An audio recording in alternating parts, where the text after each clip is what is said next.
ప్రార్థన చేసుకుందాం. ప్రేమ కలిగిన దేవా, నీకు వందనాలు చెల్లిస్తున్నాం ప్రభా. ఈ ఉదయకాల సమయంలో ఈ సన్నిధికి మమ్మల్ని తీసుకొని వచ్చినందుకే వందనాలు చెల్లిస్తున్నాం. కొంత సమయం ప్రభా నేను ఆరాధించడానికి కావాల్సిన ఆత్మను దయచేయండి. నేను స్తుతించడానికి కావాల్సిన మాటలు దయచేయండి. మేము ప్రభా బ్రతకడానికి నా విశ్వాస జీవితంలో ముందుకెళ్ళడానికి కావలసిన మాటలు దయచేయండి ప్రభా. సమయం అంతా దీవెనకరంగా చేయండి. ఈ బలమైన ఆత్మను మా మధ్యలో ఉంచండి ప్రభా. సమస్తము మీ చేతులకే అప్పగించుకుంటూ ఈ ప్రార్థన మా రక్షకుడైన యేసుక్రీస్తు వారి నామంలోనే ప్రార్థించి వేడుకుంటున్నాము తండ్రి. ఆమేన్.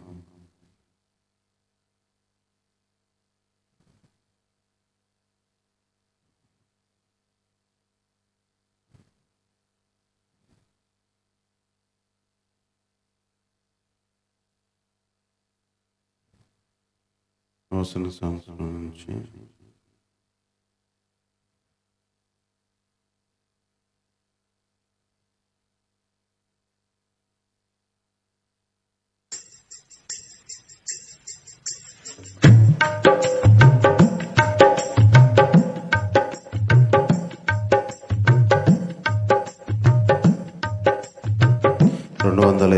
పాట పాడుతున్నాం. జీవప్రదాతవు నన్ను రూపించిన శిల్పివి నీవే ప్రభు. జీవన యాత్రలో అండగా నిలచే తండ్రివి నీవే ప్రభు. జగముల నేలే మహిమాన్వితుడా, నాయడ నీ కృపను జాలి హృదయుడా నాపై చూపిన వీడని నీ ప్రేమను ఏమని పాడెదను, ఏమని పొగడెదను. జీవప్రదాతవు నన్ను రూపించిన శిల్పివి నీవే ప్రభు. శుభకరమైన తొలి ప్రేమనునే మరువక జీవింప కృపనీయవా. శుభకరమైన తొలి ప్రేమనునే మరువక జీవింప కృపనీయవా. కోవెలలోని కానుకనేనై కోరికలోని వేడుక నీవై జత కలసి నిలచి జీవింపతలచి కాచితివి నీ రుదిరమే. నీ త్యాగ ఫలితం నీ ప్రేమ మధురం నా సొంతమే యేసయ్యా. జత కలసి నిలచి జీవింపతలచి కాచితివి నీ రుదిరమే. నీ త్యాగ ఫలితం నీ ప్రేమ మధురం నా కొంతమే యేసయ్యా. జీవప్రదాతవు నన్ను రూపించిన శిల్పివి నీవే ప్రభు. జీవన యాత్రలో అండగా నిలచే తండ్రివి నీవే ప్రభు.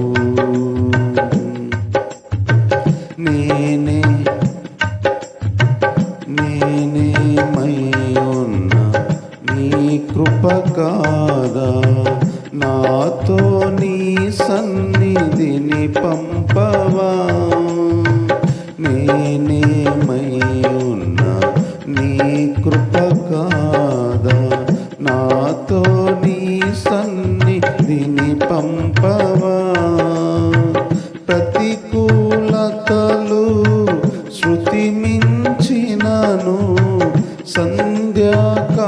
కాంతులు నిదురించినను తొలి వెలుగు నీవై ఉదయించి నాపై నడిపించినది నీవయ్యా. నీ కృపకు నన్ను పాత్రునిగా చేసి బలపరచిన యేసయ్యా. తొలి వెలుగు నీవై ఉదయించి నాపై నడిపించినది నీవయ్యా. నీ కృపకు నన్ను పాత్రునిగా చేసి నడిపించినది నీవయ్యా. జీవప్రదాతవు నన్ను రూపించిన శిల్పివి నీవే ప్రభు. జీవన యాత్రలో అండగా నిలచే తండ్రివి నీవే ప్రభు. మహిమను ధరించిన యోధులతో కలసి దిగి వచ్చెదవు నా కోసమే. మహిమను ధరించిన యోధులతో కలసి దిగి వచ్చెదవు నా కోసమే. వేల్పులలోన బహుగనుడవు నీవు, విజయ విహారుల ఆరాజుడవు. విజయోత్సవముతో ఆరాధించెదను, అభిషక్తుడవు నీవని.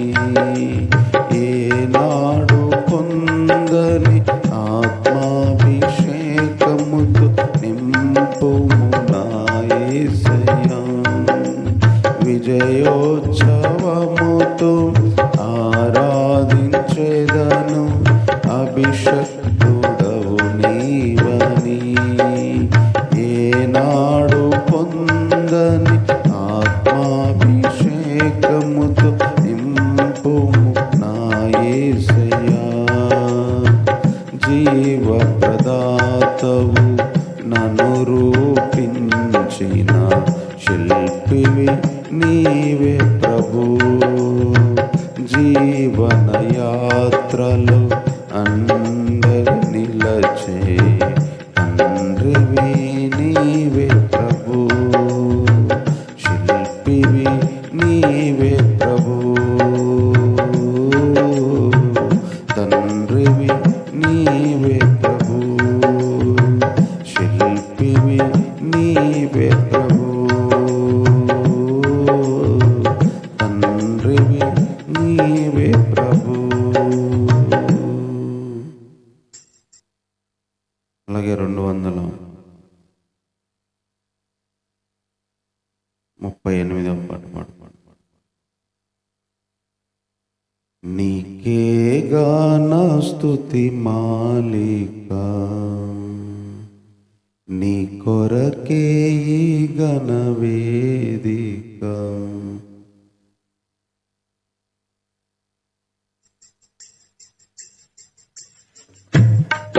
నీకే గాన స్తుతి మాలిక, నీ కొరకే ఈ గణ వేదిక. నీ ప్రేమ నాపై చల్లారిపోదు, మరణానికైనా వెనుతిరగలేదు. నీ ప్రేమ నాపై చల్లారిపోదు, మరణానికైనా వెనుతిరుగలేదు. మనలేను నిన్ను చూడక మహాగణుడ నా యేసయ్యా. నీకే గాన స్తుతి మాలిక, నీ కొరకే ఈ ఘన వేదిక. సంతోషగానాల స్తోత్ర సంపద నీకే చెల్లింతును, అనురాగశీలుడా అనుగ్రహపూర్ణుడా నీ గుణశీలత వర్ణింపతర అనురాగశీలుడా అనుగ్రహపూర్ణుడా నీ గుణశీలత వర్ణింపతరమా నా ప్రేమ ప్రపంచము నీవేనయ్యా నీవు లేని లోకాన నేనుండలేనయ్యా నా ప్రాణం నా ధ్యానం నీవేనయ్యా నా ప్రాణం నా ధ్యానం నీవేనయ్యా నీకేగా నా స్తుతి మాలిక నీ కొరకే ఘన వేదిక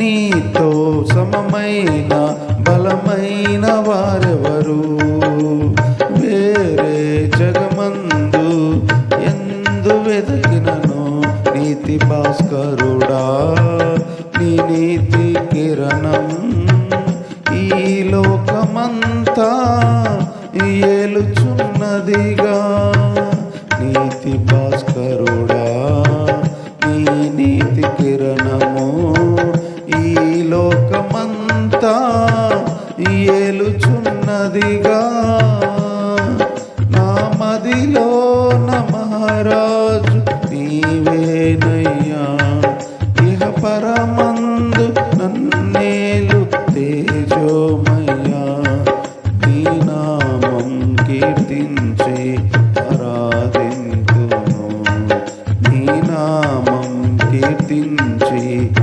ఆరాధింతును నీకేగా నా స్తుతి మాలిక నీ కొరకే ఘన వేదిక నీతో నిలుచుండు ఈ భాగ్యమే చాలు వేరే ఆశేమియు లేదు నాకిలలో నా ప్రాణ ప్రియుడా నన్నేలు దైవమా ఆపాదమస్తకం నీకేగా అంకితం నా ప్రాణ ప్రియుడా నన్నేలు దైవమా ఆపాదమస్తకం నీకేగా అంకితం నా శ్వాస నిశ్వాసయు నీవేనయ్యా నా జీవిత ఆద్యంతం నీవేనయ్యా నీ కొరకే నేనిలలో జీవింతును నీ కొరకే నేనిలలో జీవింతును నీకేగా నా స్తుతి మాలిక నీ కొరకే ఘన వేదిక నీ ప్రేమ నాపై చల్లారిపోదు మరణానికైనా వెనుదిరుగా లేదు మనలేను నిన్ను చూడక మహాగణుడ నా యేసయ్యా నీకేగా నా స్తుతి మాలిక నీ కొరకే ఘన వేదిక నీకేగా నా స్తుతి మాలిక నీ కొరకే ఘన వేదిక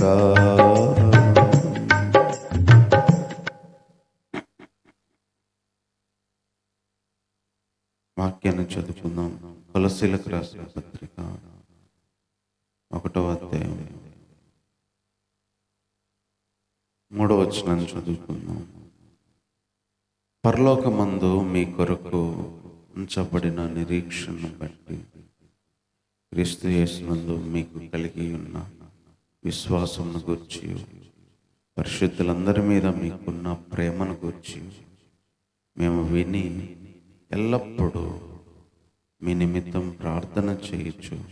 మన ప్రభువు యేసుక్రీస్తు యొక్క తండ్రి అయిన దేవునికి కృతజ్ఞతాస్తుతులు చెల్లించుచున్నాము.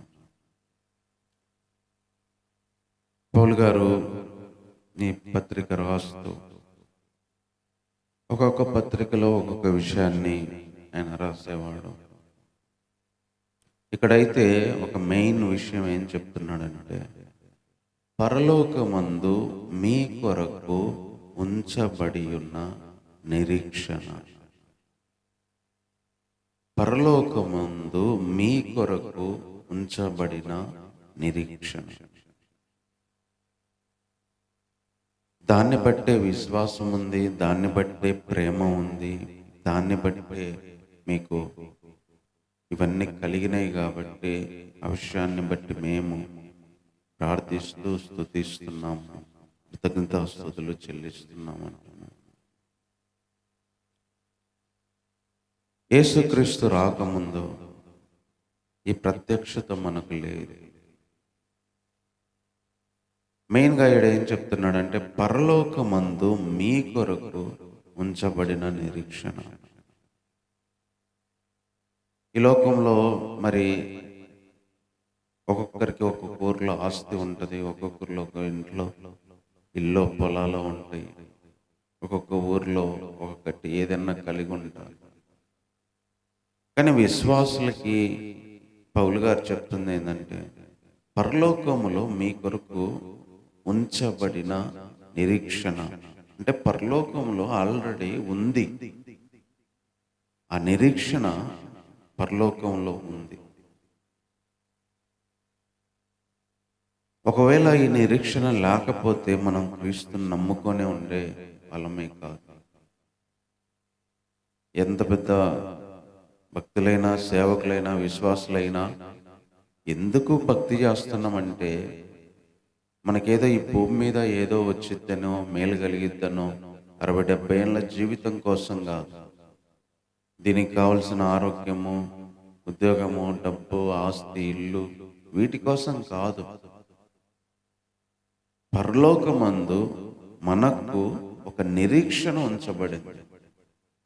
అంటే ఒక ఎదురు చూపు ఉంది, ఒక ఆశ ఉంది, ఒక దానికోసం మనం కనిపెడుతున్నాం.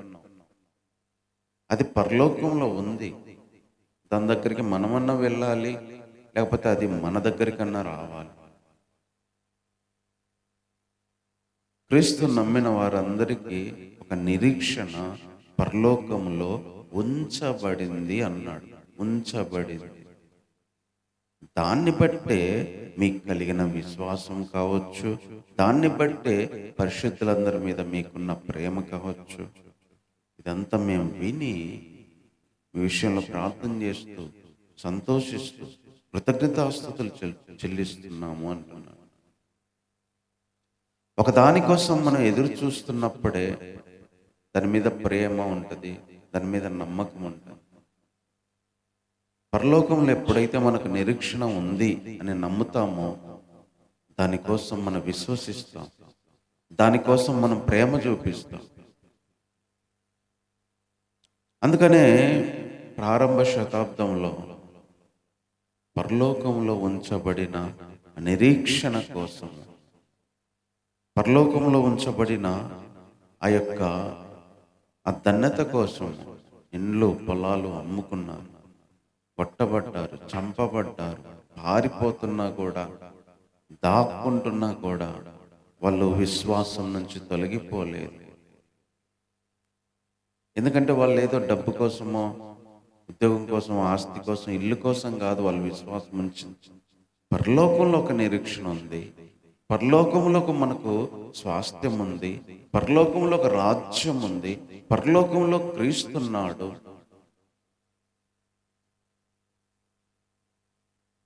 మన నిరీక్షణ ఎవరు అంటే, ఈ 27వ వచనంలో చెప్తున్నాడు. ఏంటి నిరీక్షణ అంటే, అన్యజనులలో ఈ మర్మం యొక్క మహిమైశ్వర్యం ఎట్టిదో, అనగా మీ యందున్న క్రీస్తు మహిమ నిరీక్షణ అయి ఉన్నాడు. క్రీస్తు ఎవరంటే మహిమ నిరీక్షణ. క్రీస్తు పరలోకంలో ఉన్నాడు. అదే ఆయనే మన నిరీక్షణ, ఆయనే మన మహిమకు నిరీక్షణ, మనం బ్రతకడానికి నిరీక్షణ ఆయన.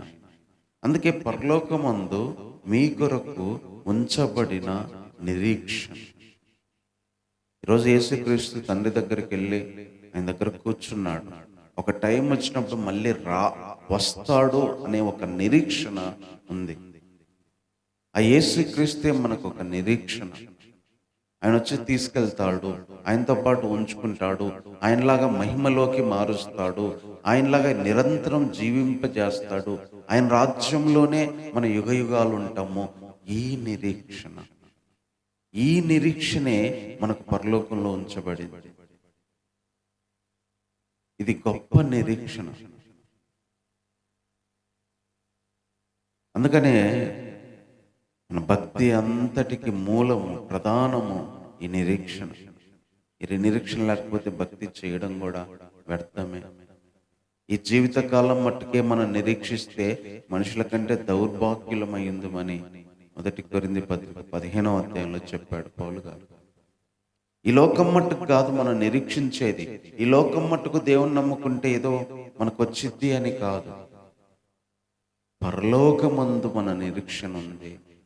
పరలోకం నుంచి రావాల్సిన నిరీక్షణ కోసం మనం ఎదురు చూస్తున్నాం. మనం పరలోకం వెళ్ళాలి, పరలోకంలో ఉన్న ఆయనలాగా మనం మారాలి. ఇది మన నిరీక్షణ. చాలా మందికి ఈ నిరీక్షణ లేదు. ఎందుకంటే వాళ్ళు ఎందుకు బ్రతుకుతున్నారు, ఎందుకు చనిపోతున్నారో కూడా తెలియదు. బ్రతకాలి కాబట్టి బ్రతుకుతున్నాం, చనిపోతున్నాం. కానీ విశ్వాసులకి గొప్ప సంతోషం ఉంది. నా ప్రభువుతో ఉంటాను, ప్రభువు వస్తాడు, యుగ యుగల ఆ జీవితాన్ని నేను జీవిస్తా, ఆయనతో పాటు ఉంటా. నేను భక్తి చేసేది అందుకు, ఆయన చనిపోయింది అందుకు, ఆయన మరణించి లేచినందుకు, మళ్ళీ వస్తానని చెప్పి వెళ్ళింది అందుకు. యుగ యుగాలు ఆయనతో ఉంటా, ఆ మహిమ కలిగిన ఆ పట్టణంలో ఉంటా, ఆ స్వాస్థ్యాన్ని అనుభవిస్తూ ఉంటా, ఆయన ఇచ్చే ఆ మహిమ శరీరాన్ని కలిగి ఉంటాను, ఆయన రాజ్యంలో యుగ యుగాలు ఉంటాను. ఇది మన నిరీక్షణ. ఎంతో మందికి నిరీక్షణ లేదు, ఈ నమ్మకం లేదు, ఈ ఆశ లేదు. కానీ మనకుంది. అంతేగాని ఈ భూమి మీద మన నిరీక్షణ లేదు. భూమి మీద ఇల్లు, డబ్బులు, ఆస్తు, పేరు, ప్రఖ్యాతులు, ఇది కాదు మన నిరీక్షణ. చనిపోయినాక పరలోకంలో దేవునితో ఉండేది. యేసుక్రీస్తు వస్తాడు, నేను ఆయనలాగా మారుతా, ఆయనతో పాటు ఉంటాను. ఇదే మన నిరీక్షణ. ఇది ఎంతో మందికి లేదు, కానీ మనకు ఉంది. అందుకే ఈ భూమి మీద ఏమున్నా ఏం లేకపోయినా, ఎలా సాగినా, ఈ భూమి మీద ఎలా జీవించినా పరలోకంలో ఒక నిరీక్షణ మనకుంది. ఎన్ని శ్రమలు ఈ భూమి మీద అనుభవించాల్సి వచ్చినా, ఎంత నిస్సారంగా జీవితం ఉన్నా పరలోకంలో నిరీక్షణ ఉంది. ఇది శాశ్వతం కాదు, అది శాశ్వతము అని నమ్మకం కలిగి బ్రతకడానికి ఆశ కలిగించేది ఈ నిరీక్షణ. మరి ఈ నిరీక్షణ అందరికీ ఉందా అంటే లేదు. ఈ నిరీక్షణ ఎలా వచ్చింది అంటే, అసలు ఈ నిరీక్షణ ఎలా వచ్చింది చూడండి. 5వ వచనం చెప్తున్నాడు, మీ యొద్దకు వచ్చిన సువార్త సత్యమును గూర్చిన బోధ వలన.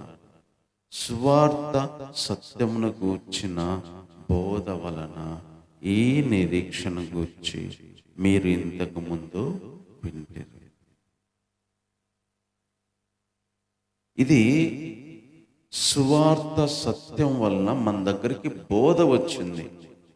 నేనైనా మీరైనా ఆ సువార్త చెప్పేవాళ్ళు, ఆ వాక్యం చెప్పేవాళ్ళు వచ్చి చెప్తేనే మనకు తెలిసింది. ఓహో, పరలోకంలో నిరీక్షణ ఉంది, ప్రభువు ఉన్నాడు, ఆయన వస్తానన్నాడు, తీసుకెళ్తా అన్నాడు, స్వాస్థ్యం ఉంది, రాజ్యం ఉంది, మహిమ శరీరం ఉంది. ఇదంతా యేసుప్రభు శిష్యులకు చెప్తే, శిష్యులు వెళ్ళి జనాలకు చెప్తే, ఆ జనాలు చెప్పుకుంటూ ఈరోజు మన వరకు వచ్చింది. కొలస్సీలో ఉన్న వాళ్ళకు కూడా అదే చెప్తున్నాడు. మీ యొద్దకు వచ్చిన సువార్త సత్యమును గూర్చిన ఆ బోధ వలన ఈ నిరీక్షణ గురించి విన్నారు. ఈ నిరీక్షణ గురించి అందరూ వినట్లేదు, అందరూ నమ్మట్లేదు. నిరీక్షణ ఎలా వచ్చిందంటే సువార్త సత్యమును గూర్చిన బోధ వల్ల వచ్చింది. ఈ ఆశ, ఈ నమ్మకము ఇలా ఉంది అని ఎలా తెలిసిందంటే ఈ సువార్త వాక్యం ద్వారా, ఈ బోధ వల్ల. అది నేనైనా, మీరైనా, ఇంకా తెలుసుకోబోయే ఇంకా ఎవరైనా ఉన్నారా అంటే ఈ సువార్త సత్యమును గుర్చిన ఈ బోధ వల్లనే ఈ నిరీక్షణ గురించి విన్నాడు. మనకేం తెలుసు, పుట్టాము, బ్రతుకుతున్నాము, ఇదే జీవితం అనుకుని ఒకప్పుడు నేనైనా బ్రతుకుతాము. ప్రభు గురించి తెలియదు, దేవుడని పేరు ఉండేదేమో, కానీ మనందరం ఒకప్పుడు అలాగే ఉన్నాం. ఎప్పుడైతే వాక్యం మన దగ్గరకు వచ్చిందో, సువార్త మనకు వచ్చిందో, ఆ బోధ వల్ల మనకు నిరీక్షణ ఉంది. మన నిరీక్షణ పరలోకం ఉంది, ఆ నిరీక్షణ మహిమ కలిగింది అని విన్నాం. మనం విన్నాకే తెలుసుకున్నాం. ఇది ఈరోజు ఎంతోమంది వినట్లా, వాళ్ళకి తెలియదు. పరలోకంలో ఉందన్న నిరీక్షణ ఉందన్న విషయం మన చుట్టూ ఉన్న వాళ్ళకి ఎంతో మందికి తెలియదు, మన బంధువులకు తెలియదు, ఇంకెంతో మంది రక్త సంబంధాలకు తెలియదు. ఈరోజు మన నిరీక్షణ ఉంది అని బ్రతుకుతున్నా, కానీ నిరీక్షణ లేదు అని బ్రతికే వాళ్ళు ఎంతోమంది. ఈ జీవితకాలం మట్టికే అనుకొని బ్రతికే వాళ్ళు ఎంతోమంది. నిరీక్షణ మనకు ఉంది అని తెలుసుకోవాలంటే సువార్త సత్యం గురించిన బోధ మన దగ్గరకు రావాలి. అది నమ్మినప్పుడు ఆ నిరీక్షణను బట్టి మనము విశ్వసిస్తాం. ఈరోజు ఎంతోమంది దగ్గరికి బోధ వెళ్తుంది, సువార్త వెళ్తుంది, కానీ వారు విశ్వసించరు. అదే కొలిసి సంఘస్థులు నిరీక్షణ ఉంది, పరలోకంలో ఉంది అనగానే వాళ్ళు విశ్వాసం చూపించారు, పరిశుద్ధులందరి మీద ప్రేమ చూపించడం స్టార్ట్ చేశారు. మనకు పరలోకంలో నిరీక్షణ ఉంది అన్నప్పుడు ఆటోమేటిక్గా విశ్వాసము, నమ్మకము, భక్తి వస్తాయి. అలా మనకు వచ్చింది కాబట్టి ఈరోజు భక్తి చేస్తున్నాం. లేకపోతే ఎంతమంది భూమి మీద లేరా, ఈ ఊర్లో లేరా? అందరూ దేవుని దగ్గరికి వెళ్ళి ఈరోజు ఆరాధన చేయరు కదా, దేవుని సన్నిధిలో గడపరు కదా. ఎందుకంటే వాళ్ళకి ఆ నిరీక్షణ ఉంది అన్న నమ్మకం లేదు, ఆశ లేదు, లేకపోతే అసలు విషయమే తెలియదు. మేము నమ్మమంటారు కొంతమంది మేము తెలుసుకోమంటారు. కానీ మనకు ఈరోజు మనం దేవుని ఎందుకు ఆరాధించాలంటే మనకు నిరీక్షణ ఉంది. ఆ నిరీక్షణ సువార్త బోధ వలన మన దగ్గరికి తెచ్చాడు ప్రభు. మన దగ్గరికి తెచ్చి మనకు వినిపించి మనకు ఆ నిరీక్షణ ఉంది అని బ్రతికేదానికి అవకాశం కల్పించాడు. ఇది ఎంతో మందికి లేదు. ఆ బోధను మన దగ్గరికి తీసుకొని వచ్చి ఆ సువార్త సత్యానికి వచ్చిన బోధ వల్ల మనం తెలుసుకోగలిగాం. మరి ధన్యులమే కాదా మనం? అందరికంటే మనం నిజంగా ఈ విషయంలో ధన్యులం. ఇంకా నెక్స్ట్ ఏం చెప్తున్నాడు చూడండి, 23వ వచనం. పునాది మీద కట్టబడిన వారై స్థిరముగా ఉండి మీరు విన్నట్టు ఆకాశం కింద ఉన్న సమస్త సృష్టికి ప్రకటించబడినట్టు ఈ సువార్త వలన కలుగు నిరీక్షణ నుండి తొలగిపోక విశ్వాసమందు నిలిచి ఉండిన ఎడల ఇది మీకు కలుగును. ఒకటి నిరీక్షణ ఉంది, రెండవది ఆ బోధ వల్లే మనము ఆ నిరీక్షణ గురించి విన్నాము. మూడవది ఏంటంటే ఆ నిరీక్షణ కాపాడుకోవాల్సిన బాధ్యత మనలోనే ఉందంట. అదే చెప్తున్నాడు, పునాది మీద కట్టబడిన ఇల్లు ఎట్లా స్థిరంగా ఉంటుందో అట్లా స్థిరంగా ఉండి మీరు విన్నారు కదా, మీరు విన్నది కావచ్చు, ఈ ఆకాశం కింద ఉన్న సమస్త సృష్టికి ఇదే ప్రకటించబడింది. ఆ ప్రకటించబడిన ఈ సువార్త వలన కలిగే ఈ నిరీక్షణ నుంచి తొలగిపోవద్దు అంటున్నాడు. తొలగిపోకుండా విశ్వాసంలోనే ఉంటే ఇది మీకు కలిగిద్ది అంటున్నాడు. నిరీక్షణ ఉంది అని తెలుసుకోవడం ఒక ఎత్తు అయితే, ఆ నిరీక్షణను కాపాడుకోవడం మరొక ఎత్తు.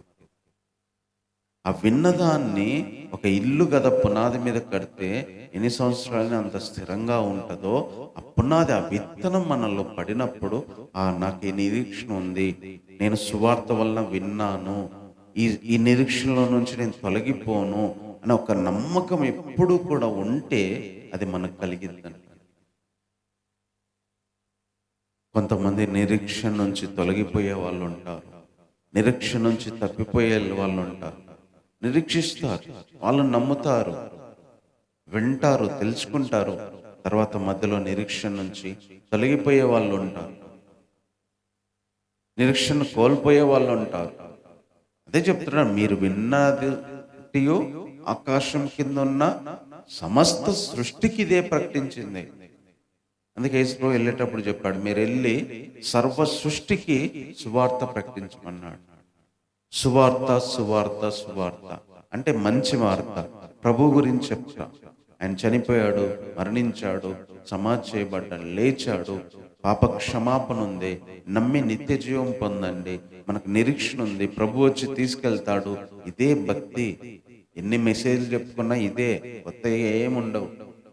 ఆయన చనిపోయాడు, మనం పాపలము, మనము పరిశుద్ధులం అవ్వాలి, దేవుడు వచ్చి తీసుకెళ్తాడు, ఆయనతో పాటు ఉంటాము. ఇదే భక్తి అంతా కూడా. ఎన్నిసార్లు చెప్పుకున్నా ఇదే విషయం, కానీ ఒక్కొక్క విధంగా చెప్పుకుంటూ వెళ్తూ ఉంటాం. కానీ మెయిన్ విషయం అయితే ఇదే, ప్రభు వచ్చి చనిపోయాడు, మీరు నమ్మండి, నమ్మితే పరలోకం వెళ్తారు. పరలోకంలో మీకు ఒక స్వాస్థ్యం ఉంది, నిరీక్షణ ఉంది, దేహం ఉంది, శరీరం ఉంది, యుగ యుగాలు జీవిస్తారు, చనిపోరు, ఏడవరు, దుఃఖం ఉండదు, బాధ ఉండదు. ఇది పర్మనెంట్గా దేవుడు ఇచ్చేది, దేవునితో కలిసి ఉంటారు. ఇదే ఎంత పెద్ద సేవకులైన, సంఘమైన, విశ్వాసులైన క్రైస్తవ పునాది. ఇదే భూమి మీద ఆకాశం కింద ఉన్న మొత్తానికి ప్రకటించబడింది. అది పౌలు గారే అంటున్నాడు. దాంట్లో నుంచి మీరు తొలగిపోవద్దు. దాంట్లో నుంచి మీరు తొలగిపోకుండా దాంట్లో ఉంటే అప్పుడు ఇదంతా మీకు వచ్చింది. 4 రోజులు విశ్వాసం ఉంచి 4 రోజులు నమ్మకం పెట్టుకొని వదిలేస్తాం. మనం ఎట్లా ఉంటుందంటే, ఏదన్నా ఒకటి వచ్చింది అనుకున్నప్పుడు ఒక వారం చూస్తాం, 2 వారాలు, నెల చూస్తాం, సంవత్సరం చూస్తాం. ఏంటంటే క్రమక్రమంగా అది రాకపోయేసరికి నమ్మకము, దాని మీద ఆశ పెట్టుకోవడం తగ్గిస్తాం. అట్లాగే యేసుప్రభు గురించి కూడా ఆయన రావట్లేదు, తీసుకెళ్ళట్లేదు, ఇంకా ఈ జీవితంలో ఇలాగే ఉంది, ఈ భూమి ఆకాశాలు ఇట్లే ఉన్నాయని మధ్యలో కొందరు ఈ నిరీక్షణ నుంచి తొలగిపోయే అవకాశం ఉంది, మధ్యలో డ్రాప్ అయ్యే అవకాశం ఉంది.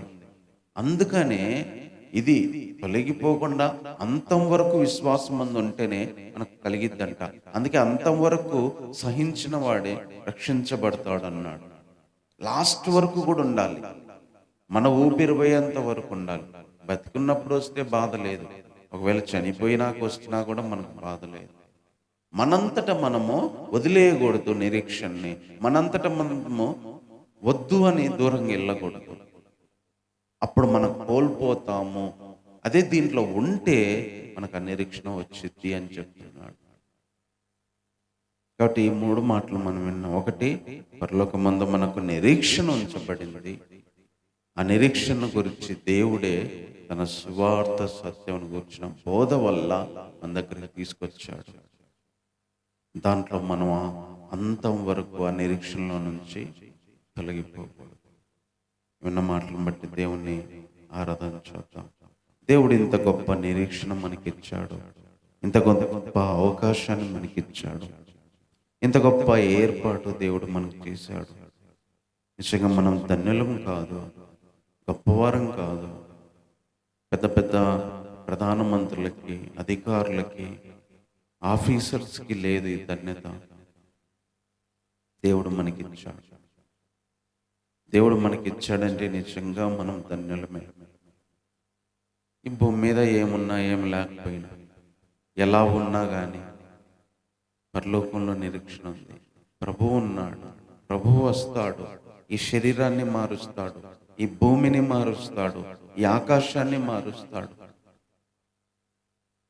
చావు ఉండదు, మరణం ఉండదు, దుఃఖం ఉండదు, ఈ పాపం ఉండదు, అపవిత్రత ఉండదు, అసహ్యత ఉండదు.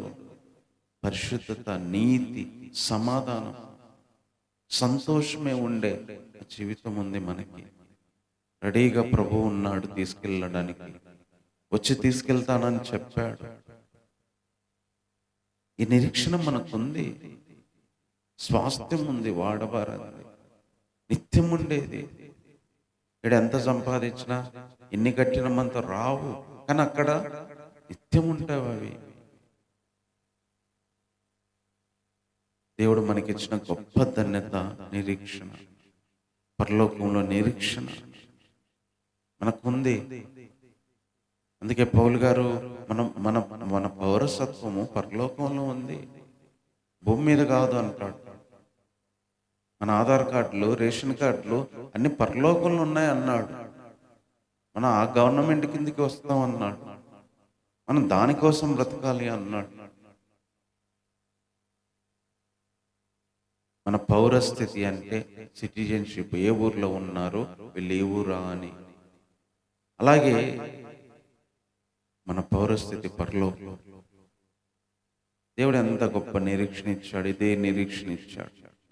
అందుకే ఈ లోకంలో ఎన్ని బాధలు వచ్చినా, ఎన్ని శ్రమలు వచ్చినా, ఎన్ని ఇబ్బందులు వచ్చినా, ఎన్ని అవమానాలు వచ్చినా బ్రతుకుతున్నామంటే ఈ నిరీక్షణ. దీనికోసం బతుకుతున్నాం అంతే. అలాంటి గొప్ప ధన్యత మనకిచ్చినందుకు దేవుణ్ణి ఆరాధన చేద్దాం. అంత గొప్ప నిరీక్షణ మనకిచ్చినందుకు దేవుణ్ణి ఆరాధన చేద్దాం. కొంతమంది పిల్లల కోసం బతకొచ్చు, కొంతమంది ఆస్తి కోసం బతకొచ్చు, కొంతమంది ఉద్యోగం కోసం బతకొచ్చు, కొంతమంది తల్లిదండ్రుల కోసం బతకొచ్చు. కానీ మనకు పరలోకంలో ఉన్న నిరీక్షణ కోసం కొలస్సీ సంఘస్థులు పౌలు గారు ఉన్నారు. మనకు నిరీక్షణ ఉంది. అది మన వాక్యం ద్వారా, సువార్త ద్వారా విన్నాం. ప్రభు మన దగ్గరికి తీసుకొచ్చాడు.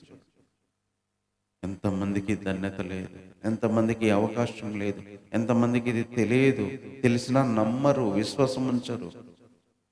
మన దగ్గరికి తీసుకొచ్చాడంటే, మనం నమ్మి ఆ నిరీక్షణలో ఉన్నామంటే నిజంగా మనం ధన్యులమే. దేవానికి వందనాలని చెప్తాం.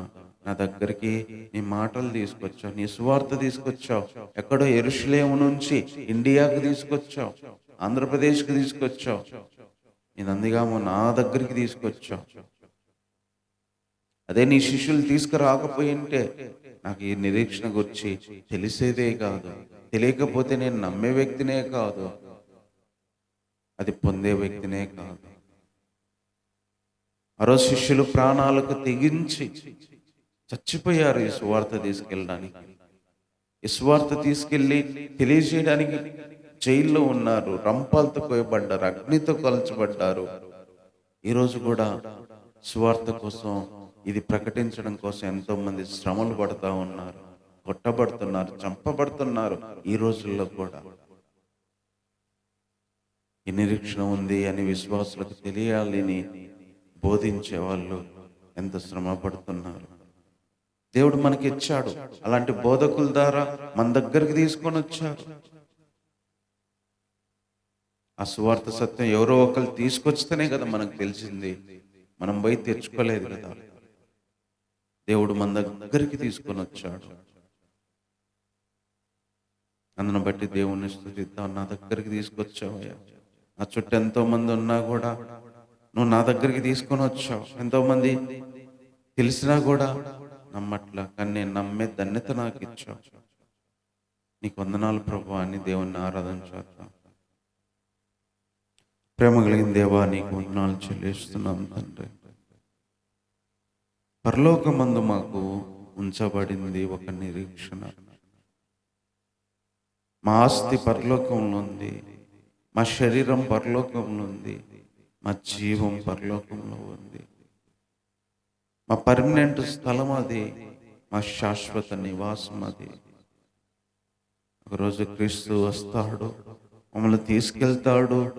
ఆయన చెప్పాడు, మా పాపములకు క్షమాపణ ఇచ్చాడు, మమ్మల్ని పరిశుద్ధులుగా చేసి, నీతిమంతులుగా చేసి, నీతి కిరీటాన్ని మా తలల మీద పెట్టి, ఆయన ప్రత్యక్షతతో, ఆయన ప్రత్యక్షలో, ఆయన రాకడలో మా శరీరాలను ఆయన శరీరంలాగా మార్చి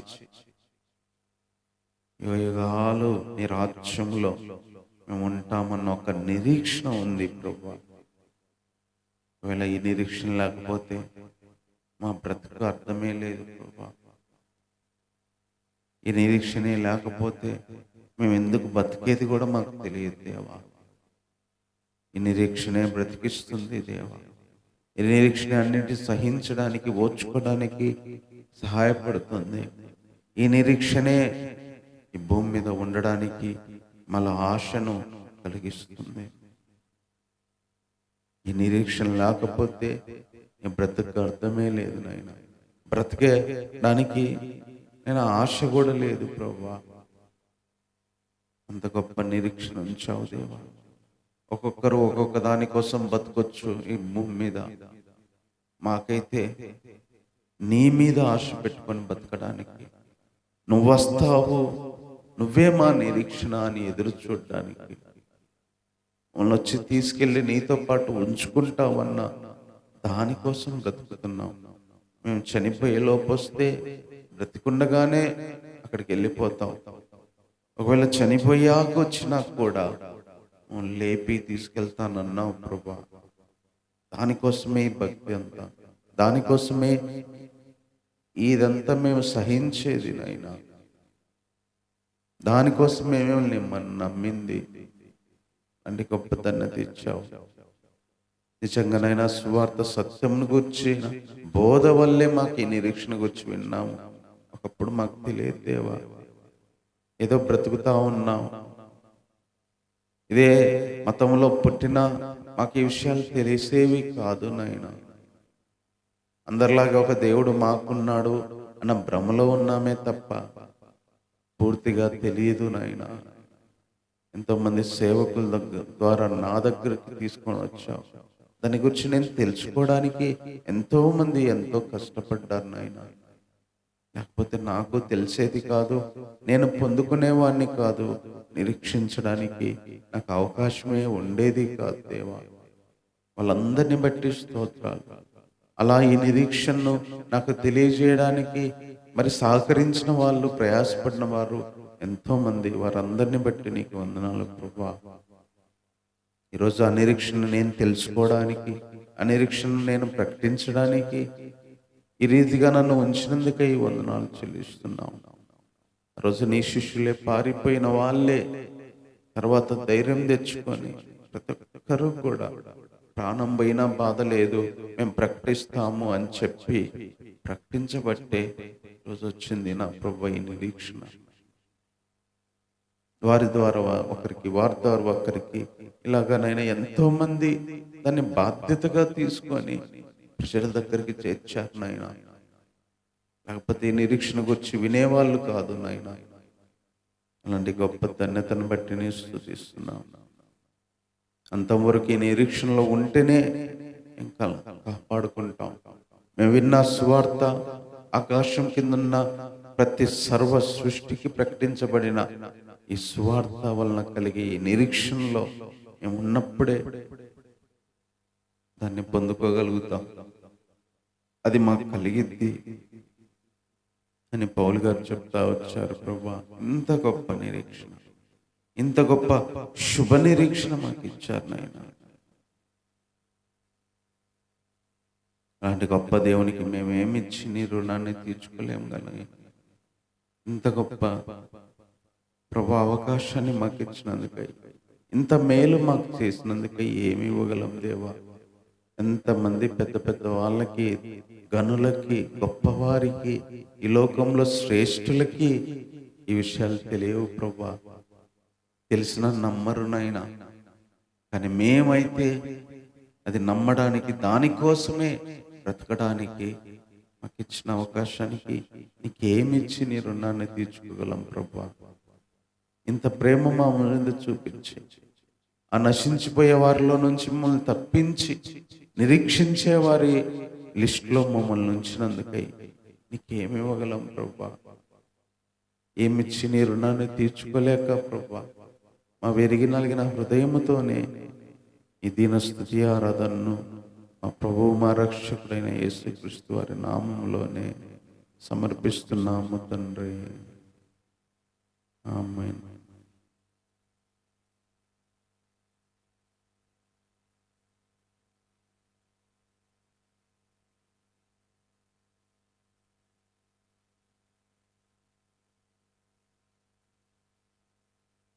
అవసరం సాంగ్స్ నుంచి పాట పాడుకున్నాం.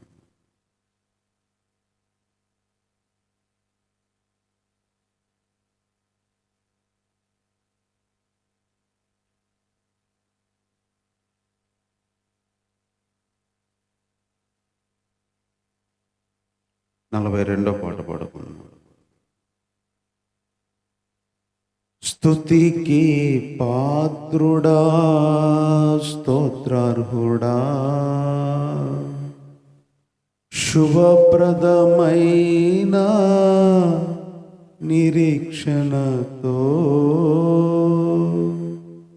జయ గీతమే పాడేదా,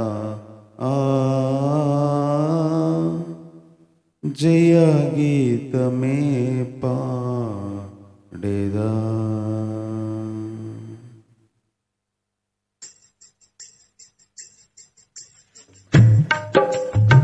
స్తుతికి పాత్రుడా, స్తోత్రుడా, శుభప్రదమైన నిరీక్షణతో, శుభప్రదమైన నిరీక్షణతో జయ గీతమే పాడేదా, జయ గీతమే పాడేదా, జయ గీతమే పాడేదా, జయ గీతమే పాడేదా. నా కృప నిన్ను విడువదంటివే, నా కృప నిన్ను విడువదంటివే, నా కృప నీకు చాలునంటివే, నాకేమి కొదువా, నా కృప నీకు చాలునంటివే, నాకేమి కొదువా. స్తుతికి పాత్రుడా, స్తోత్రార్హుడా, శుభప్రదమైన నిరీక్షణతో, శుభప్రదమైన నిరీక్షణతో జయ గీతమే పాడేదా, జయ గీతమే పాడేదా. ప్రభువని వలన పొందిన ప్రభువని వలన పొందిన పరిచర్యనంతయు తుది వరకు కృపలో ముగించెదా, పరిచర్యనంతయు తుది వరకు కృపలో ముగించెదా. స్తుతికి పాత్రుడా, స్తోత్రార్హుడా, శుభప్రదమైన నిరీక్షణతో, శుభప్రదమైన నిరీక్షణతో జయ గీతమే పాడేదా, జయ గీతమే పాడేదా. ఇహ పరమందున నీవే నాకని, ఇహ పరమందున నీవే నాకని, ఇక ఏదియో నాకు అక్కరలేదని, స్వాస్థ్యమే నీవని, ఇక ఏదియో నాకు అక్కరలేదని, స్వాస్థ్యమే నీవని. స్తుతికి పాత్రుడా, స్తోత్రార్హుడా, శుభప్రదమైన నిరీక్షణతో, శుభప్రదమైన నిరీక్షణతో జయ గీతమే పాడేదా, జయ గీతమే పాడేదా. నా కృప నిన్ను విడువదంటివే, నా కృప నిన్ను విడువదంటివే, నా కృప నీకు చాలునంటివే, నాకేమి కొదువా, నా కృప నీకు చాలునంటివే, నాకేమి కొదువా. స్తుతికి పాత్రుడా, స్తోత్రారుడా, శుభప్రదమైన నిరీక్షణతో జయ గీతమే పాడేదా, జయ గీతమే పాడేదా. ప్రభువని వలన పొందిన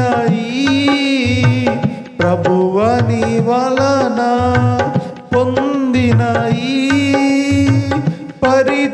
పరిచర్యనంతయు తుది వరకు కృపలో ముగించెదా, పరిచర్యనంతయు తుది వరకు కృపలో ముగించెదా.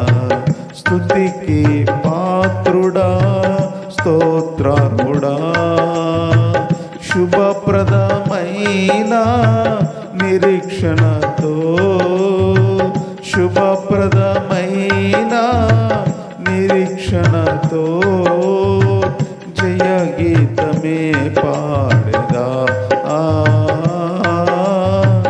జయ గీతమే పాడేదా. ఇహ పరమందున నీవే నాకని, ఇహ పరమందున నీవే నాకని, ఇక ఏదియు నాకు అక్కరలేదని, స్వాస్థ్యమే నీవని, ఇక ఏదియు నాకు అక్కరలేదని, స్వాస్థ్యమే నీవని, ఇక ఏదియు నాకు అక్కరలేదని, స్వాస్థ్యమే నీవని. ఇహ పరమందున, ఇహ పరమందున, ఇహ పరమందున నీవే నాకని, ఇక ఏదియు నాకు అక్కరలేదని, స్వాస్థ్యమే నీవని, ఇక ఏదియు నాకు అక్కరలేదని, స్వాస్థ్యమే నీవని, ఇక ఏదియు నాకు అక్కరలేదని, ఇక ఏదియు నాకు అక్కరలేదని, స్వాస్థ్యమే నీవని. స్తుతికి పాత్రుడా, స్తోత్రారుడా, శుభప్రదమైన నిరీక్షణతో జయ గీతమే పాడేదా, జయ గీతమే పాడేదా, జయ గీతమే పాడేదా యేసయ్యా, జయ గీతమే పాడేదా, జయ గీతమే పాడేదా యేసయ్యా, జయ గీతమే పాడేదా, జయ గీతమే పాడేదా, జయ గీతమే పాడేదా, జయ గీతమే పాడేదా, జయ గీతమే పాడేదా.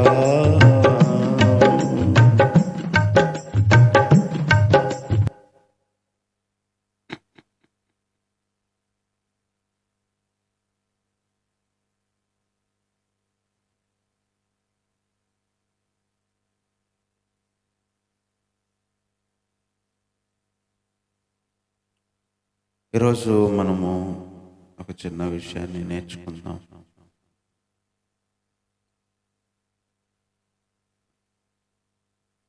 విడిపించబడిన వారిని శత్రువు వదిలిపెట్టాడు.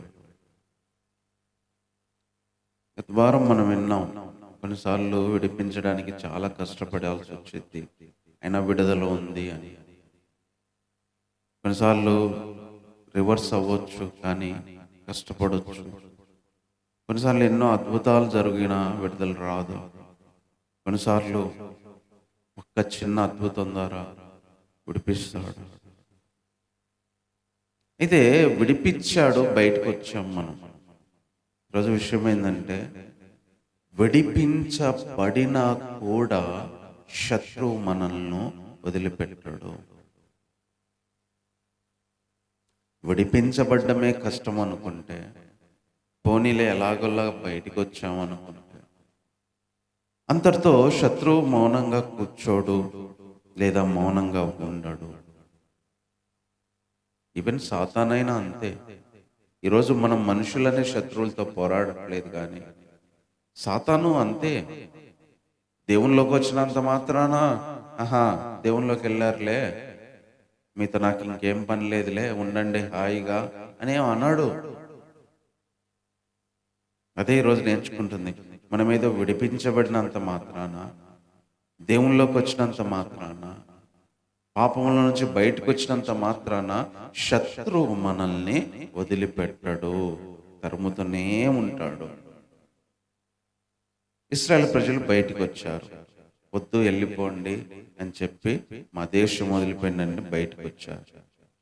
బానిస పని లేదు, హాయిగా వచ్చేసాంలే అనుకున్నారు వీళ్ళు. మనకెందుకులే, మన దేశం అంతా చచ్చిపోయింది, పిల్లలంతా చచ్చిపోయారు, వదిలేద్దామని వాళ్ళు అనుకున్నారు. రాజు వదిలేశాడు, కానీ అలా జరగలేదు. ఒక్క అధ్యాయం కూడా గడవక ముందు ఏం జరిగిందో తెలుసా? చూడండి, 14వ అధ్యాయము నిర్గమకాండం. మరి యెహోవా మోషేతో ఇలాగూ సెలవిచ్చాను, ఇశ్రాయేలు తిరిగి పిహాహిరోత్ ఎదురుగాను, అనగా మిగ్దోలుకు సముద్రానికి మధ్య ఉన్న బయల్సేఫోని ఎదుటను దిగవలనని వారితో చెప్పము. దాని ఎదుట సముద్రం యొద్ద వారు దిగవలెను. ఫరో ఇశ్రాయేలును గూర్చి, వారు ఈ దేశంలో చిక్కుబడి ఉన్నారు, అరణ్యం వారిని మూసివేసేనని అనుకున్నాను. అయితే నేను ఫరో ఉదయమును కఠినపరచెదను, అతడు వారిని తరమగా నేను ఫరో వలనను అతని సమస్త సేన వలనను మహిమ తెచ్చుకొందును. నేను యెహోవానని ఐగుప్తులందరూ తెలుసుకొందురు. నేను వారు అలాగూ చేసిరి. చూడండి, ఇప్పుడు ప్రజలు పారిపోయినట్టు ఐగుప్తు రాజునకు తెలియబడినప్పుడు ఫరో హృదయము, అతని సేవకుల హృదయము ప్రజలకు విరోధంగా తిప్పబడి, మనం ఎందుకు ఇలాగ చేసితిమి, మన సేవలో ఉండకుండా ఇశ్రాయేలీయులను ఎందుకు పోనిచ్చితిమి అని చెప్పుకొనిరి. ఏం జరిగిందంటే, దేవుడు మీరు ఆ సముద్రానికి అరణ్యానికి మధ్యలో దిగమంటే వాళ్ళు వెళ్ళి అక్కడ దిగాడు. ఇప్పుడు ఐగుప్తులో ఉన్న రాజు వాళ్ళ సేవకులు ఏమంటున్నారో తెలుసా? ఈ ప్రజలందరూ వెళ్ళిపోయారని తెలుసుకొని, పారిపోయారని తెలుసుకొని, వాళ్ళని ఎందుకు మనం పోనిచ్చాము, మనకు సేవ చేయకుండా ఎందుకు మనం వదిలిపెట్టాము అని చెప్పి, అంత జరిగినా కూడా వాళ్ళు మళ్ళీ వాళ్ళని ఎందుకు పోనిచ్చాము అనుకుంటున్నారు.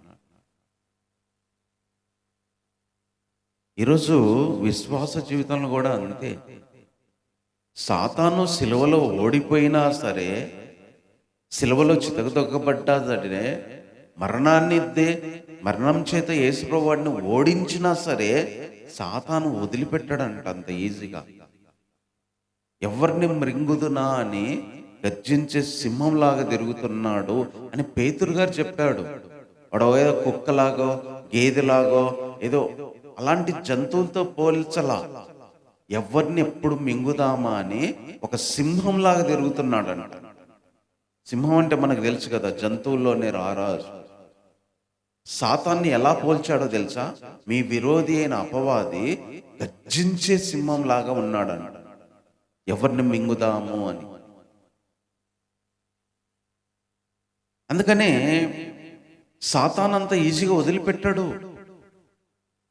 వాడు సిలువలో ఓడిపోయినా, చితకదొక్కబడ్డా వదిలిపెట్టాడు.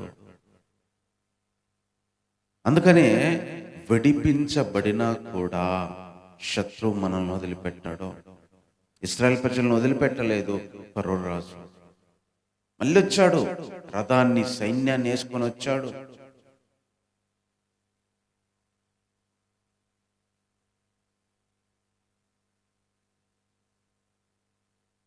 కాబట్టి మనం తెలుసుకోవాల్సిన విషయం ఇది. విశ్వాస జీవితంలో కూడా సాతాను మనల్ని వదిలిపెట్టాడు. ఇట్ ఈస్ కన్ఫామ్ అన్నమాట. సాతాను మనల్ని వదిలిపెట్టాడు. వాడు దేవుడు ఎంత వాడిని దెబ్బలు కొట్టని, ఎంత వానికి శిక్ష వేయని, ఎంత వాడు దూరం అంతెందుకు, ఒక ఆమెకి 7 దెయ్యాలు వెళ్ళగొట్టిన తర్వాత అక్కడ మళ్ళీ బాగుంది, ఊర్చి అమర్చి ఉండట చూసి మళ్ళీ వచ్చి అంతకంటే ఎక్కువ తీసుకొని వచ్చి కూర్చుంటాడని యేసుప్రభు చెప్పాడు. అందుకనే మన పాపం నుంచి బయటకు వచ్చినంత మాత్రాన, ఒక శ్రమలో నుంచి బయటకు వచ్చినంత మాత్రాన, ఒక కష్టంలో నుంచి బయటకు వచ్చినంత మాత్రాన ఇక కష్టాలు ఉండవు, శ్రమలు ఉండవు, పాపం ఉండదు అనుకోవడానికి లేదు. వాళ్ళు మళ్ళీ పాపం మన చేత చేయిస్తాడు, మళ్ళీ మనకు శ్రమలు కలుగజేస్తాడు, మళ్ళీ మనల్ని ఇబ్బంది పెడతాడు. అందుకే మనం నేర్చుకోవాల్సిన సత్యం ఏంటంటే, మనము దేవునిలోకి వచ్చినంత మాత్రాన, రక్షణలోకి వచ్చినంత మాత్రాన సాతాను మనల్ని వదిలిపెట్టాడు. వాడు సిలువలో ఓడిపోయినంత మాత్రాన, మరణం మీద ఓడిపోయినంత మాత్రాన, యేసుప్రభు మరణాన్ని జయించినంత మాత్రాన సాతాను ఇంకా మనల్ని వదిలిపెట్టాడు. ఈ విషయం ఫైనల్ అన్నమాట.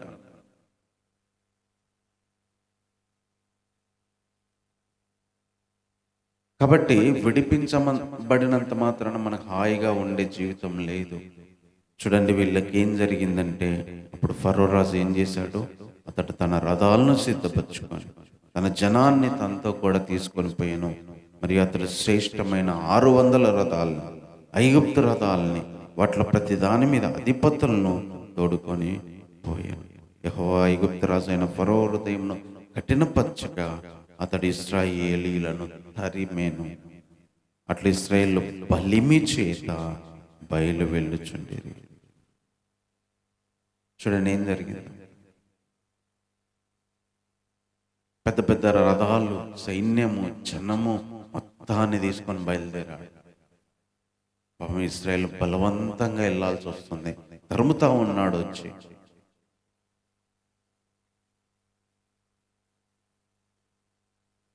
కాబట్టి ఇక్కడ నేర్చుకునే మొదటి విషయం మనకేందో తెలుసు, శత్రువు చనిపోయేంత వరకు కూడా మనం తరుముతూనే ఉంటాడు. ఫరో రాజు చనిపోయింటే వీళ్ళని తరిమేవాడు కాదు, సైన్యం వేసుకొని వచ్చేవాడు కాదు. శత్రువు చనిపోయేంత వరకు మనల్ని వెంటాడుతూనే ఉంటాడు. ఒకరోజు సాతాను కూడా మరణం ఉంది తెలుసా? సాతాను కూడా ఒకరోజు బంధిస్తాడు, సాతాను కూడా నరకంలో వేస్తాడు. అప్పటి వరకు వానికి టైం ఉంది. దేవుడు బ్రతకనిచ్చాడు సాతాన్ని, అపవాదిని బ్రతకనిచ్చాడు. అందుకే వాడు ఈ భూమి మీద తిరుగుతూ ఎవరిని మింగి ఎవరిని ఇబ్బంది పెడదామా అని వాడు ప్రయత్నం చేస్తూనే ఉన్నాడు. అందుకని ఎన్నో కుటుంబాల్లో సాతాను ఎన్నో మంటలు చెలరేగాడు. యోబు విషయం కాడ కూడా తెలుసు, కుటుంబంలో ఉన్న అందరిని చంపేసి ఆస్తి మొత్తాన్ని తీసేసి ఒక పిచ్చోన్ని లాగా యోబుని తయారు చేశాడు. కానీ యోబు ఏమనుకున్నాడు? దేవుడు ఇచ్చాడు, దేవుడు తీసుకున్నాడు అనుకున్నాడు. దేవుడు తీసుకోలే, సాతాను గాడు తీసేశాడు. యోబుకు తెలియదు అది సాతాను గాడు తీసేశాడు అని. యోబు ఏమనుకున్నాడు? దేవుడు ఇచ్చాడు, దేవుడు తీసుకున్నాడు అనుకున్నాడు. దేవుడు ఇచ్చాడు, కానీ దేవుడు తీసుకోవాలా, సాతాను తీసేశాడు దేవుని దగ్గర పర్మిషన్ తీసుకొని.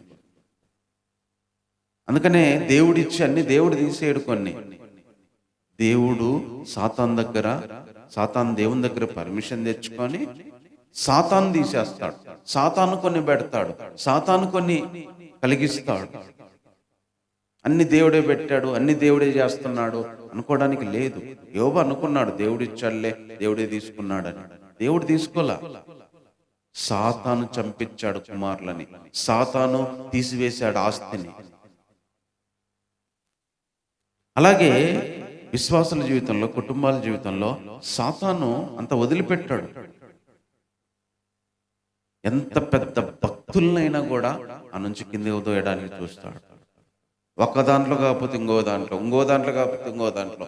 కొంతమంది డబ్బుతో పడేస్తాడు, కొంతమంది పేరు ప్రఖ్యాతులతో పడేస్తాడు, గర్వంతో పడేస్తాడు, కొంతమంది స్త్రీలతో పడేస్తాడు, కొంతమంది పాపంతో పడేస్తాడు. ఎంత పెద్దోళ్ళైనా సరే వాడు పడేయడానికి ప్రయత్నం చేస్తూనే ఉంటాడు. అందుకే అంత పెద్ద సేవకులు సైతం ఈరోజు పడిపోతున్నారు.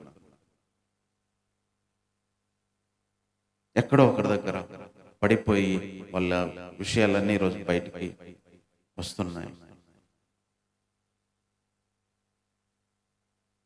సాతాను వదిలిపెట్టాడు. నువ్వు 1000 సంఘాలు కట్టు, సాతాను వదిలిపెట్టాడు. నువ్వు ఎన్ని ప్రసంగాలు చేయి, సాతాను వదిలిపెట్టాడు. నువ్వు ఎంత గొప్ప సేవకుడికి, సాతాను వదిలిపెట్టాడు. వాడు బతికున్నంత వరకు ఎవరిని వదిలిపెట్టాడు, తరుముతూనే ఉంటాడు. ఎప్పుడు మనకు విడుదల వచ్చిందంటే సాతాను బంధించబడినప్పుడు. ఇక్కడ ఇశ్రాయేలు ప్రజలను ఎప్పుడు తరమడం ఆఫ్ చేశాడంటే ఫరో రాజు చచ్చిపోయిన తర్వాత అప్పుడు ఆగిపోయింది వాళ్ళని తరమడం, పట్టుకోవడం.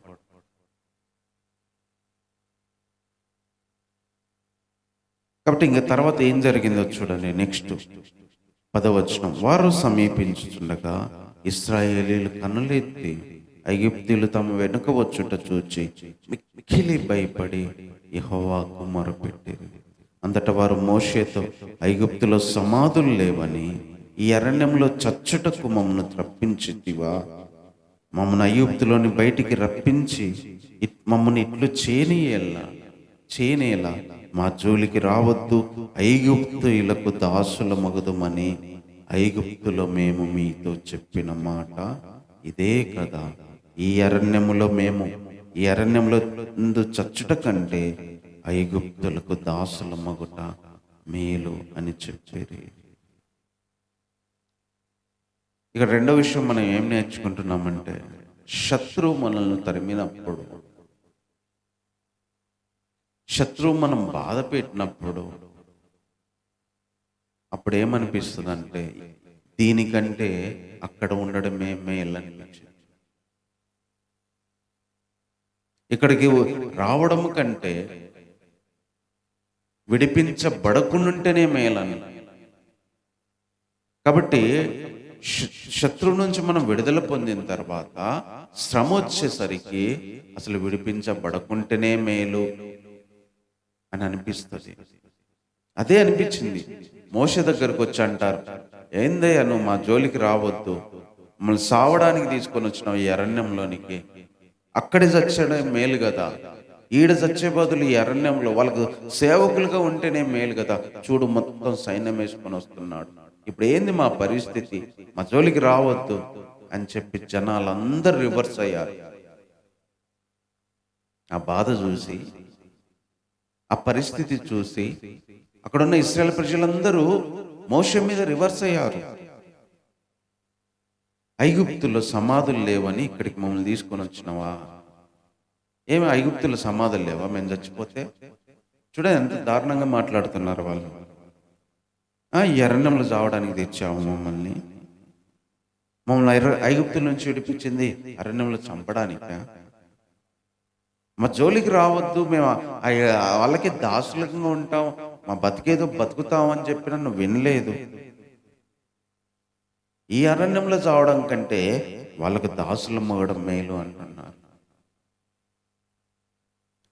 అందుకనే కొన్నిసార్లు మనం విడిపించబడినాక శ్రమ, బాధ, ఇబ్బంది వచ్చిందనుకో, అసలు విడిపించబడుకుంటేనే మేలు అనిపిస్తుంది, ఇంతకు ముందు ఉన్నట్టు ఉంటేనే మేలు అనిపిస్తుంది. అందుకే దేవునిలోకి వచ్చినాక ఎంతో మంది 99 కాదు 100 కూడా ఉండొచ్చు చెప్పే మాట ఏంటంటే, దేవునిలోకి రాకున్నప్పుడే బాగుంది, దేవునిలోకి వచ్చినాకనే ఎన్ని శ్రమలు, బాధలు, కష్టాలు, ఇబ్బందులు. 99% ఎంతో మంది చెప్పే మాట ఏంటంటే, దేవునిలోకి రాకుంటేనే బాగుండేది. దేవునిలోకి వచ్చిన శ్రమలన్నీ మామూలు కాదు, పోరాటాలు మామూలు కాదు, అలజళ్ళు మామూలు కాదు. దేవుళ్ళు రాకముందే హ్యాపీగా ఉండేది జీవితం అని చెప్పేవాళ్ళు. తప్పేం లేదు. కలిగే బాధలను బట్టి, కలిగే శ్రమలను బట్టి, కలిగే ఇబ్బందులను బట్టి ఎవరైనా అనుకునేది ఏంటంటే, ఇంతకు ముందు ఉన్నట్టు ఉండింటేనే మేలు, అప్పుడే బాగుండేది, దేవుళ్ళలోకి రాకముందే బాగుండేది, లేకపోతే ఈ నిర్ణయం తీసుకోకుంటేనే బాగుండేది, ఈ పరిస్థితులకు రాకున్నప్పుడే బాగుండేది. ఏ మనిషి అయినా ఫస్ట్ అనుకునేది, బాధ కలగగానే ఫస్ట్ అనుకునేది ఏందో తెలుసా? ఇది ఒకప్పుడే బాగుండేది, ఒకప్పుడే బాగుండేది, అట్టుండింటినే మేలే, అట్టుండింటే సరిపోయిండేది, అట్లా ఉండింటినే మాకు మేలే, అనవసరంగా తెచ్చాడు, అనవసరంగా సావడానికి ఇంత దూరం తెచ్చాడు, ఇన్ని బాధలు పడ్డానికి ఇంత దూరం తెచ్చాడు, ఇంత అవమానాలు పడ్డానికి ఇంత దూరం తెచ్చాడు అని అనుకోవడంలో ప్రతి ఒక్కరు ఉంటారు. ఏదో ఒక టైంలో అనిపిస్తుంది వాళ్ళకి, అది బయటికి చెప్పకపోయినా కూడా అనిపించి ఉంటుంది. సేమ్ ఇశ్రాయేలు ప్రజలు, వీళ్ళకి ఎంత బాధ అంటే, ముందు సముద్రం ఉంది, వెనక వీళ్ళు ఉన్నారు, వీళ్ళ పరిస్థితి దారలేదు, దిక్కు లేదు. ముందుకెళ్దామా సముద్రం అడ్డగుంది, వెనక్కి వెళ్దామా వీళ్ళున్నారు. అప్పుడు వాళ్ళకి బాధ కలిగింది, ముందుకెళ్తే సముద్రంలో చచ్చిపోతాం, వెనక్కి ఇల్లు చంపుతారు, అసలు ఈడ చచ్చిపోయే బదులు మేము అసలు రాకుంటే బాగుండేది కదా, ఎవడు చిన్న అద్భుతాలు చేసి మమ్మల్ని ఎందుకు ఇడిపించావు అని చెప్పి, ఆడ సమాధులు లేక ఈడికి తెచ్చావు అని చెప్పి వాళ్ళు మోషే మీద సనుక్కున్నారు. అందుకని కొన్నిసార్లు విడిపించబడిన తర్వాత వచ్చే శ్రమలకి, బాధలకి, కష్టాలకి మనం కూడా ఏమనుకుంటాం తెలుసా?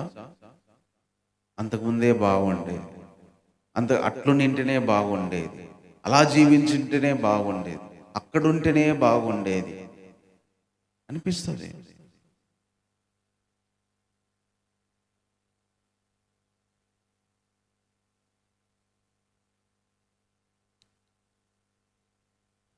కానీ అదే ఫైనల్ కాదు, అదే చివరి కాదు. ఏ దేవుడు కూడా అట సముద్రంలో చచ్చిపోవడానికో, అరణ్యంలో చచ్చిపోవడానికో తీసుకొచ్చే దేవుడు కాదు, వాళ్ళ చేతిలో బలవ్వడానికో తీసుకొచ్చే దేవుడు కాదు. కొన్నిసార్లు ముందుకెళ్ళలేని పరిస్థితి, వెనక్కి పరిస్థితిలో మనల్ని ఉంచాడు అంటే దేవుడు అక్కడ ఏదో చేయబోతున్నట్టే. ముందుకెళ్ళడానికి అవకాశం ఉండదు, వెనక్కి వెళ్ళడానికి అవకాశం ఉండదు. అలాంటి మధ్యలో మనమును ఒక స్థితికి తీసుకొచ్చాడంటే మనకు బాధే కలిగిద్ది, దుఃఖమే కలిగిద్ది, అక్కడ మనకు విసుగొచ్చిద్ది, సనుగొచ్చిద్ది. కానీ అక్కడే ఏదో ఒకటి చేయాలనుకుంటాడు దేవుడు. తర్వాత ఇంకా చివరి విషయం ఏంటంటే, మన శత్రువుని దేవుడే చంపేస్తాడు, మనం ఏం చేయాల్సిన అవసరం లేదు. మన శత్రువుని దేవుడే చంపేస్తాడు, మనం ఏం చేయాల్సిన అవసరం లేదు. అదే చూడండి, మోషే ఏం చెప్తాడు చూడండి.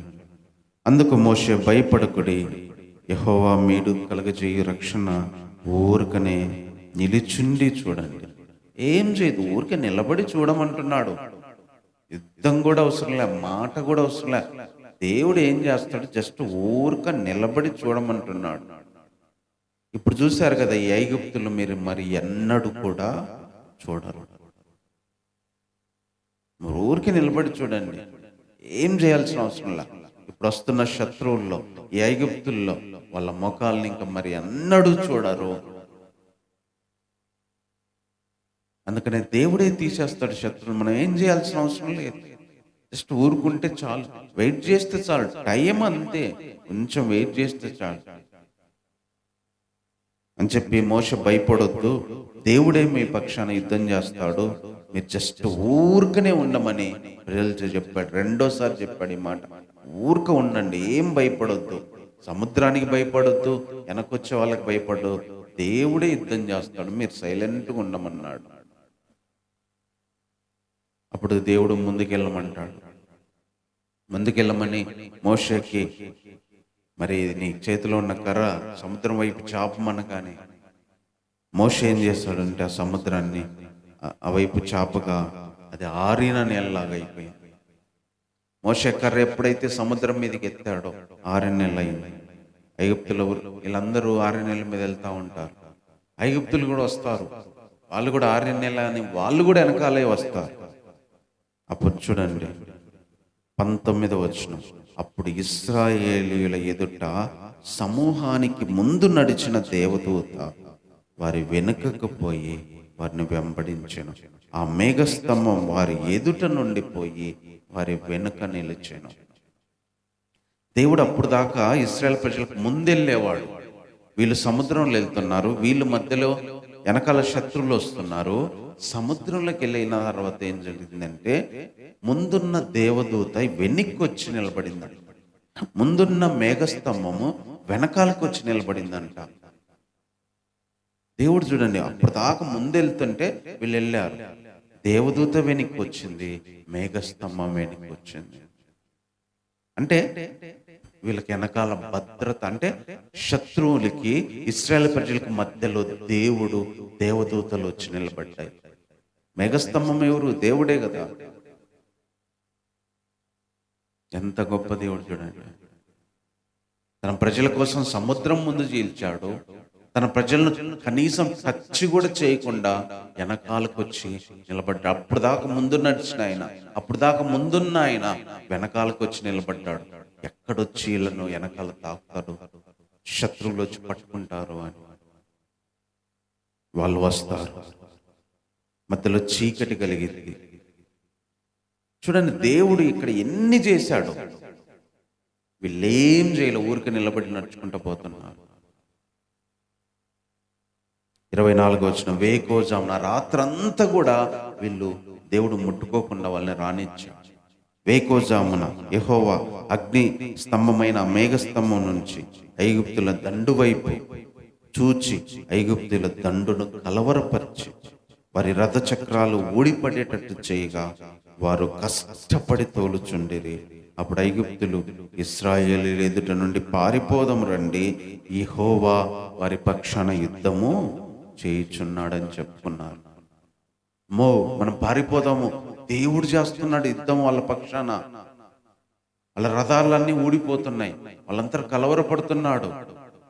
దేవుడు ఎట్టు చేశాడు, వీళ్ళు ఏం చేయట్లా, నడుచుకుంటూ వెళ్తా ఉన్నారు. వెనకాల జరిగేది ఏం తెలియదు వీళ్ళకి, వెనకాల ఏం జరుగుతుందో కూడా ఇశ్రాయేల్ ప్రజలకు తెలియదు. తర్వాత ఏం జరిగిందంటే 26వ వచనం, ఐగుప్తుల మీదికి వారి రథముల మీదికి వారి రౌతుల మీదికి మరలా సముద్రం మీద ఉన్న నీళ్ళన్నీ తిరిగి వచ్చేటట్టు చేయగా, అప్పుడు చూడండి 27వ వచనంలో, అప్పుడు యెహోవా సముద్రం మధ్య ఐగుప్తీయులను నాశనం చేసెను. నీళ్లు తిరిగి వచ్చి ఆ రథములను రౌతులను వారి వెనుక ఉన్న సముద్రంలోకి వచ్చిన ఫరో యొక్క సర్వ సేనను కప్పివేసెను. వారిలో ఒక్కడైనా మిగిలి ఉండలేదు, ఒక్కడైనా మిగిలి ఉండలేదండి. అయితే ఇశ్రాయేలు ప్రజలు 6 నెలల మధ్య నడిచేటప్పుడు ఆ నీళ్ళంట కుడి వైపున ఎడం వైపున గోడల్లాగా ఉన్నాయన్న. ఆ దినమందు ఇశ్రాయేలు చూడండి ఐగుప్తుల చేతిలో నుండి ఇశ్రాయేలును రక్షించెను.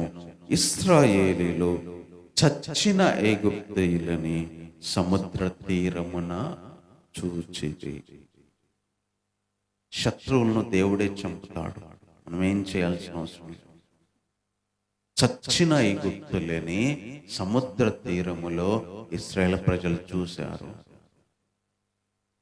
పొడవడానికి వచ్చేవారిని, చంపడానికి వచ్చేటోళ్ళని, మళ్ళీ తీసుకుపోయి బానిసలుగా చేయడానికి వచ్చేటోళ్ళని శవాలుగా చూస్తున్నారు ఈరోజు. వాళ్ళని చూసి భయపడి ఎనిక్కిపోయింటే బాగుండు, అక్కడే ఉంటే బాగుండు, చంపడానికి తీసుకొచ్చినావు అన్న మాటల నుంచి మొత్తం శవాల్లాగా పడ్డారు. ఒక్కడైనా మిగలలేదండి. ఒక్కడు కూడా. ఆ మాట రాశాడు బైబిల్. ఒక్కడు కూడా మిగలలేదండి. అందుకే దేవుడే మన శత్రువులను తీసేస్తాడు. దేవుడే శత్రువులను చంపుతాడు. దేవుడే కాపాడాడు. దేవుడే ఎన్నికొచ్చి దేవుడే కాపాడాడు. వాళ్ళ వైపు చూసి వాళ్ళ దండును కలవరపరిచాడు. రథ చక్రాలు ఊడిపోయేటట్టు చేశాడు. నీళ్లను వాళ్ళ మీదకి రప్పించాడు. అన్ని దేవుడే. ఇశ్రాయేలు ప్రజలు ఏం చేయలే, నడుచుకుంటూ పోతా ఉన్నారు. వెనకాల ఉండి దేవుడే మొత్తం చేశాడు. వాళ్ళని ముట్టుకొని ఇలా దరి దగ్గరికి కూడా తీసుకురాలి. ఈరోజు మన జీవితంలో కూడా ఇలా చేయగలిగిన వాడు దేవుడు శత్రువుని తీసేంత వరకు మనం ఏం చేయలేం. శత్రువుని మనం చంపలేం. శత్రువుతో మనం పోరాడలేం. శత్రువుకి మన బలం సరిపోదు. మన జీవితంలో ఉన్న శత్రువులు అవి ఏవన్నా కావచ్చు, దేవుడే తీసేయాలి. దేవుడే చంపాలి. దేవుడే లేకుండా చేయాలి. ఆ పరిస్థితులు దేవుడే కలిగిస్తాడు. మనల్ని బాధించే శత్రువు, ఏడిపించే శత్రువు, చంపడానికి వచ్చే శత్రువులు, ఇబ్బంది పెట్టే శత్రువులు, అది సాతాను కావచ్చు, లేకపోతే పరిస్థితులు కావచ్చు, దేవుడే తీసేస్తాడు. అందుకే ఫైనల్గా అందరికి తీర్పులు అయిపోయిన తర్వాత సాతాను బంధించి నిత్యాగ్నిలో వేస్తాడు. అక్కడ అగ్ని, మరణం, వాడు ఇంకా బయటికి రాలేడు. అప్పటిదాకా సాతాను సంఘాన్ని బాధిస్తూనే ఉంటాడు, తన ప్రజలను బాధిస్తూనే ఉంటాడు. ఒక్కరోజు మాత్రం సాతానుకే చావు ఉంటది. ఒకరోజు సాతాన్నే దేవుడు లేకుండా చేస్తాడు. అది భూమి మీద అంతం. ఫైనల్ గా దేవుడు చేసే కార్యక్రమం అది. మనం ఏం చేయాల్సిన అవసరం లేదు. సాతాన్తో పోరాడలేం, మనం పట్టలేం, పోయి చంపలేం. మనం చంపడం మన వల్ల కాదు, దేవుడే బంధించి వేస్తాడు. కాబట్టి ఈరోజు నేర్చుకున్న విషయాలు ఏంటంటే, విడిపించబడినా కూడా శత్రువు వదిలిపెట్టాడు. మనం విడిపించామని హాయిగా ఉండడానికి లేదు. శత్రువు చచ్చిపోయేంత వరకు మనల్ని తరుముతాడు. కొన్నిసార్లు పరిస్థితులను బట్టి ఎందుకు ఈ స్థితికి వచ్చామా అని విడిపించబడినా కనిపిస్తుంది.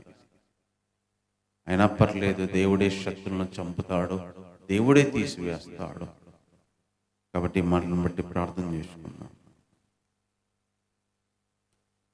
ప్రేమ కలిగిన దేవా, నీకు వందనాలు చెల్లిస్తున్నాం దేవా. ఈరోజు మేము ఏ శత్రువులతో పోరాడుతున్నామో నీకు తెలుసు నాయన. ఏ శత్రువులు బాధిస్తున్నాయో తెలుసు నాయన. ఏ శత్రువులు వేధిస్తున్నాయో తెలుసు నాయన. సాతానైతే ఎప్పుడు మనల్ని మృంగివేయాలని, పడగొట్టాలని, కూర్చాలని, సంతోషం సమాధానం లేకుండా చేయాలని, ఆర్థికంగా కూల్చివేసి, అనారోగ్యపరంగా కూల్చివేసి, మానసికంగా కూల్చివేసి, యోబును గద ఒక నిస్సహాయ స్థితినిలాగా నిద్ర కూడా లేకుండా చేసినట్టు ప్రభువా, ఈరోజు శత్రువు మేము దేవుళ్ళకి వచ్చిన ఎంత గొప్ప భక్తులమైన, సేవకులైన ఏ ఒక్కరిని వదిలిపెట్టాడు. వాళ్ళు ఎంత స్థానంలో ఉన్నా కూడా వాళ్ళని పడగొట్టడానికి ప్రయత్నం చేస్తూనే ఉంటాడు. వాడు చచ్చిపోయేంత వరకు మనుషులను వెంటాడుతూనే ఉంటాడు. అదే మేము నేర్చుకున్నాం ప్రభువా. ఆ రోజు ఇశ్రాయేల్ ప్రజలను కూడా ఫరో దేశం మొత్తం అంత జరిగినా కూడా వదిలిపెట్టలేదు నాయన. తరమడానికి వచ్చాడు. బయటకు వచ్చాంలే, దేవుళ్ళలోకి వచ్చాంలే, హ్యాపీగా ఉంటుంది అనుకోవడానికి లేదు. 4 శ్రమలు దాటాము, 4 కష్టాలు దాటాము, మిగిలిన జీవితం అంతా బాగుంటుంది అనుకోవడానికి లేదు. తరుముతూనే ఉంటాడయ్యా. వాడు చచ్చిపోయేంత వరకు తరుముతూనే ఉంటాడు. మేం బతికున్నంత వరకు తరుముతూనే ఉంటాడు. ఈ విషయంలో మాకు సహాయపడండి ప్రభువా. కొన్నిసార్లు బయటకు వచ్చాక, దేవుళ్ళలోకి వచ్చాక, ఏ దారి కనిపించక, ఏం చేయాలనో తెలియనప్పుడు, ఏం అర్థం కానప్పుడు ప్రభువా, ముందుకెళ్ళలేక వెనక్కి వెళ్ళలేక మధ్యలో నలుగుతున్నప్పుడు ఎందుకు వచ్చామా అనిపిస్తుంది. వీడికంటే అక్కడే చచ్చింటే మేలు అనిపిస్తుంది. ఈ బాధలు పడేటప్పుడు కంటే అక్కడ ఉండడమే మేలు, అలా చేసి ఉంటేనే మేలు అని అనిపిస్తుంది. విడిపించబడకుంటేనే బాగుండు అనిపిస్తుంది. ఇలా చేయకుంటేనే బాగుండు అనిపిస్తుంది. ఎందుకంటే మేము మనుషులం కదా ప్రభా, ఏం జరిగిద్దో మాకు తెలియదు కాబట్టి జరుగుతున్న దాన్ని బట్టే మా ఆలోచన అంతా ఉండిద్ది కాబట్టి అలా మేము మాట్లాడవచ్చు నాయన. ఎన్నోసార్లు మాట్లాడి ఉంటాము, మమ్మల్ని క్షమించండి దేవా. ముందుకెళ్ళే దారి కనిపించినప్పుడు, వెనక శత్రువులు తరుముతున్నప్పుడు, మధ్యలో ఏం చేయాలో అర్థం కానప్పుడు మీ సహాయాన్ని దయచేయండి. ఊరుకునే నిలబడుకునే ధైర్యం దయచేయండి. మీకోసం ఎదురు చూడే ధైర్యం దయచేయండి. మా శత్రువులను మీరే చంపుతారు నాయన, మా శత్రువులను మీరే తీసివేస్తారు దేవా. మీరే వెనకకెళ్ళి కాపాడి కనీసం ముట్టనీయలేదు, దరికి చేరనీయలేదు నాయన. వారి రథాలను ఓడిపెట్టేటట్టు చేశారు, కలవరపడేటట్టు చేశారు, తిరిగి వాళ్ళ మీదకి నీళ్లు రప్పించేటట్టు చేశారు. అలాంటి సహాయాన్ని మాకు చేయండి ప్రభా. మమ్మల్ని బాధిస్తున్న శత్రువుల విషయంలో దయచేసి సహాయం చేయి దేవా. మేము చంపలేము దేవా శత్రువుల్ని, మేము పోరాడలేము దేవా, మేము సరిచేయలేము దేవా, మేము చక్కదిద్దలేము దేవా, మేము బాగు చేయలేము తండ్రి, మేము మరలా స్థితికి తీసుకురాలేము దేవా, మేము పోరాడలేము దేవా. ఈరోజు మా జీవితాల్లో ఏ శత్రువులతో పోరాడుతున్నాము, ఏ శత్రువులకు భయపడుతున్నాము, ఏ బాధించే శత్రువులకి మేము అల్లాడుతున్నాము, వాటిని మీరే తీసేయండి దేవా. మీరు తీసేస్తేనే పోతాయి దేవా, మీరు తీసేస్తేనే ఒక్కటి కూడా ఉండకుండా పోతే దేవా, మీరు తీసేస్తేనే అవి శవాల్లాగా పడి ఉంటాయి దేవా. లేదంటే మా మీదకి ఉర్రూగుతలగి అయినా మమ్మల్ని చంపడానికి అయినా ఊగుకుంటా వస్తాయి నైనా. వాటిని మౌనంగా చేసేది నువ్వే, వాటిని లేకుండా చేసేది నువ్వే. ఈరోజు ఏ మా మీదకి వస్తున్నాయో, ఏ విషయాలు మమ్మల్ని ఇబ్బంది పెడుతున్నాయో, ఏవి మా మీదికి రంకెలేస్తూ వస్తున్నాయో దేవా, శ్రమల్ని, బాధల్ని, కష్టాలని, ఇబ్బందుల్ని, ఆ పోరాటాల్ని మౌనపరిచే దేవుడు, పడుకునేటట్టు చేయగలిగిన దేవుడు, శాంతిపరిచే దేవుడు ప్రభా. మీరే సహాయం చేయండి. వాక్యాన్ని మళ్ళీ ఫలింపచేయండి. శత్రువు మమ్మల్ని వదిలిపెట్టాడు, వాడు చచ్చేంత వరకు మమ్మల్ని వదిలిపెట్టాడు. ఈ విషయాన్ని మేము నేర్చుకోవాలి ప్రభా. దేవునిలోకి వచ్చినా వదిలిపెట్టాడు, ఎన్నేళ్ళు దేవునిలో ఉన్నా వదిలిపెట్టాడు, వాడు చచ్చేంత వరకు మమ్మల్ని వదిలిపెట్టాడు అనే విషయాన్ని మేము నేర్చుకోవడానికి సహాయం చేయండి. ఈ మాట మాకు గుర్తుండిపోవడానికి సహాయం చేయండి. బిడ్డలను దీవించండి. ఆత్మీకంగా, ఆరోగ్యపరంగా ప్రభా, కుటుంబపరంగా, పనులపరంగా కావలసిన ఆత్మతను, శక్తిని దయచేయండి. ఎంతోమంది ఉన్నారు ప్రభా, రాలేని స్థితిలో ఉన్నారు. మీరే ప్రభా రప్పించండి. దానికి తగిన ఏర్పాట్లు ప్రభా, ఆలోచన మీరే ఇవ్వండి. కావలసిన సహాయాన్ని దయచేయండి. ఆ విధంగా ప్రభా, ఏదైనా ప్రభా, ఎక్కడైనా మందిరం కట్టుకోవడానికైనా సహాయం చేయి ప్రభా, లేదంటే ఎక్కడికైనా వెళ్ళడానికైనా సహాయం చేయి తండ్రి. ఎంతోమందికి నీ మాటలు ప్రభా వెళ్ళడానికి సహాయం చేయండి. అది డైరెక్ట్గానైనా ప్రభా, లేదా ఆన్లైన్లోనైనా ఎలాగైనా ప్రభా నీ మాటలు ప్రజల దగ్గరికి చేర్చండి తండ్రి.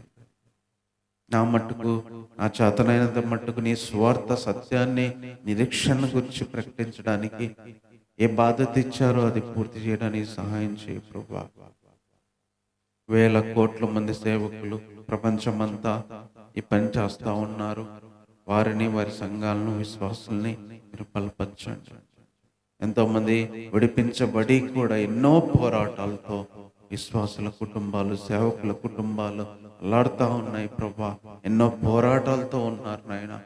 కొన్నిసార్లు లోకస్తులే బాగున్నారు, దేవునిలో ఉన్న వాళ్ళకంటే అనిపించేంతగా ఎంతో మంది భక్తులు ప్రభా బాధల్లో, శ్రమల్లో ఉన్నారు. వారిని జ్ఞాపకం చేసుకోండి. యవన బిడ్డలను జ్ఞాపకం చేసుకోండి.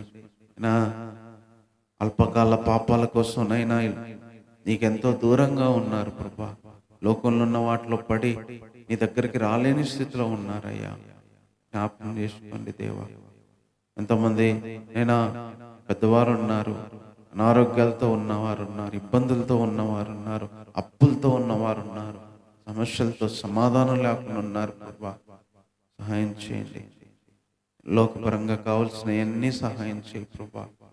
విధులను, విధవరాలని, అనాథ పిల్లల్ని ప్రభా, ఆహారం లేని వారిని, ఇల్లు లేని వారిని జ్ఞాపకం చేసుకోండి. ప్రతి ఒక్కరికి మీరే సహాయం చేయండి దేవా. సమస్యలతో అల్లాడుతున్న కుటుంబాలను జ్ఞాపకం చేసుకోండి. పని లేక ఇబ్బంది పడేవాళ్ళు, కుటుంబాలు జరగక ఇబ్బంది పడేవాళ్ళు ఎంతోమంది ఉన్నారు. సహాయం చేయండి. బ్రతకడానికి కావలసిన ఏర్పాట్లు ఇవ్వండి ప్రభా. మరోసారి మమ్మల్ని, సంఘాన్ని, పరిచర్యని నీ చేతులు అప్పచెప్తున్నాం ప్రభా. నీ చిత్తం ఏదో, నీ ఆలోచన ఏదో ఆ విధంగా జరిగించండి ప్రభా. ఎలక్షన్ రిజల్ట్ విషయంలో సహాయం చేయండి. దేశానికి, రాష్ట్రానికి ఎవరు నాయకులుగా కావాలో ప్రభా, వారిని మీరే తీసుకురండి. వారిని మీరేనైనా సహాయం చేసి మంచి పరిపాలన దేశానికి అందించండి ప్రభా. సంఘానికి, నీకు ప్రభా ఇబ్బంది కలగని వారిని మీరు తీసుకురండి ప్రభా. దేశానికి, ప్రజలకు మేలు చేసే వారిని తీసుకురండి. వారిని మీరే జ్ఞాపకం చేసుకోండి. ఇంతవరకు మాతో ఉన్నందుకే మరోసారి ఉదయపూర్వకంగా నీకు వందనాలు చెల్లిస్తూ ఈ ప్రార్థన మా రక్షకుడైన యేసుక్రీస్తు వారి నామంలోనే ప్రార్థించి వేడుకుంటున్నాము తండ్రి. ఆమేన్. మన తండ్రి అయిన దేవుని ప్రేమ, మన కుమారుడు, మన రక్షకుడైన యేసుక్రీస్తు వారి కృప, పరిశుద్ధాత్మిక సహవాసము, సన్నిధి విడిపించబడి పోరాడుతున్న ప్రతి ఒక్కరికి దేవుడే గెలిపించడానికి సహాయం చేసి నడిపించును గాక. ఆమేన్.